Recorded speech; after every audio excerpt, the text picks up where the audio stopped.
I'm Ray Bocook, and today I'm presenting a comparison of two historical leaders, John F. Kennedy and Richard M. Nixon. References for today's presentation are available for review. Today, we will focus on their history, similarities, differences, and managerial leadership styles. Starting with the history, John Fitzgerald Kennedy was born on May 29, 1917 in Brookline, Massachusetts, to politically connected, wealthy Irish Catholic parents. He and his 8 siblings enjoyed the best life had to offer. He graduated from Harvard University in 1940, joined the Navy, and served in World War II. And in 1952, he was elected to the U.S. Senate. President Kennedy, in 1961, he was elected the 35th President of the United States and served until his assassination in 1963. At age 43, Kennedy was the youngest man elected president. With optimism and great vision for the country, he is credited for starting the Peace Corps, being dedicated to the space program and putting a man on the moon, and he focused on social welfare programs.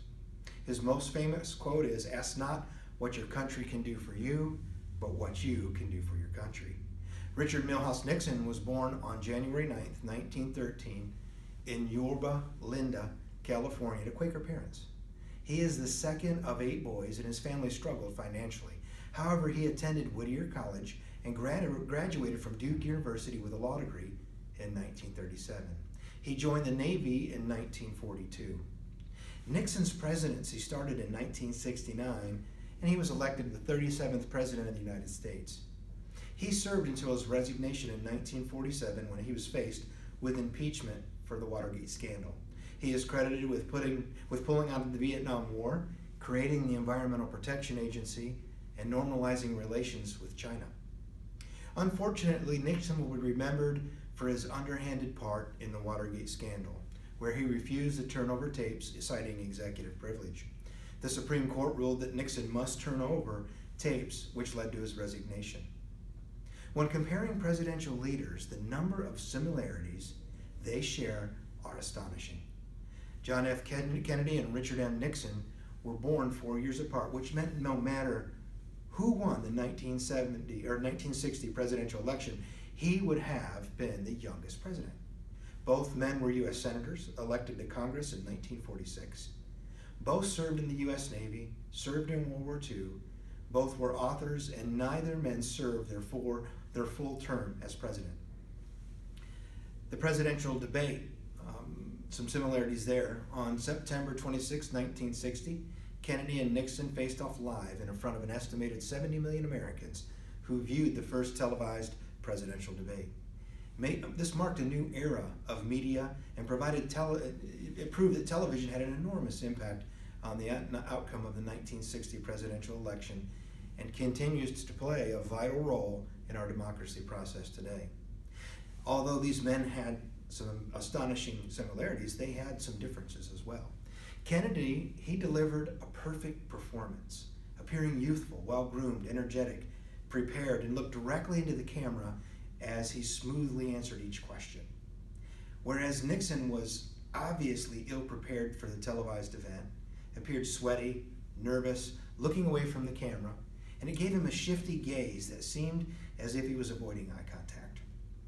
Between an already earned nickname, Tricky Dick, and negative nonverbal communication displayed during the debates, Nixon found himself in a vicious media battle. On the other hand, Kennedy was a master at creating the perfect image. To his credit, included an equally picture-perfect wife who would soon charm the nation and the world. The couple came to be regarded almost as American royalty. He was popular due to his charm, good looks, and vitality, and Jackie became an icon of fashion and grace, who was active in promoting the arts and historic preservation. Looking at perceptions and how folks perceive these two candidates, ironically, the debate polls reported that people who listened on the radio thought Nixon won, and people who watched on television thought Kennedy had won, which clearly shows that we see things much differently than we hear them.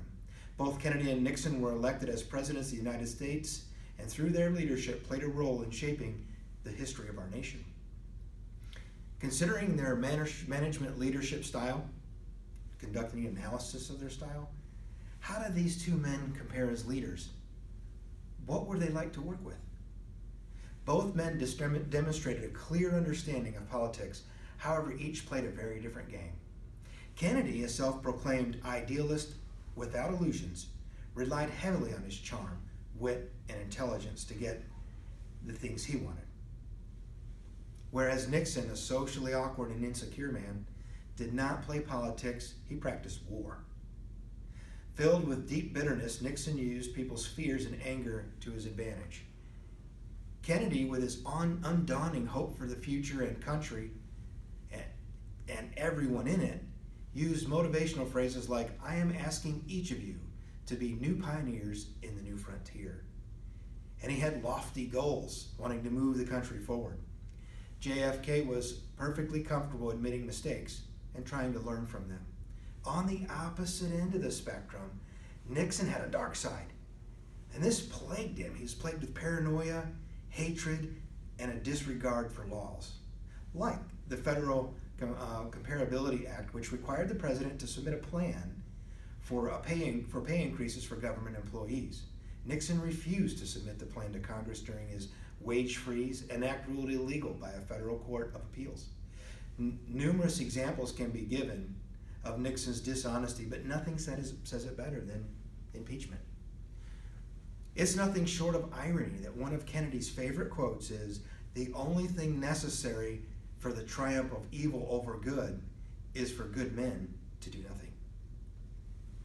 Kennedy's leadership style. Taking a look at the different leadership styles, when we look at President Kennedy, he's a goal-oriented leader. He grasped the importance of history and strove constantly to secure his place in it. He seized the moment, embracing challenges, and lived life to the absolute fullest. He believed that technical solutions were the answer to many current issues Americans were facing. Kennedy declared, "What we need is not labels and cliches, but more basic discussions of the sophisticated and technical issues involved in keeping a great economic machine moving forward." Now, Nixon's leadership style. Nixon used a formal speech style when communicating with the public, straightforward language filled with rhetoric that taught his view of reality. His accomplishments while in office are overshadowed by his willingness to compromise his principles if the political environment so desired it. According to historian William Doyle, Nixon had difficulty with interpersonal relationships which added to his sense of insecurity.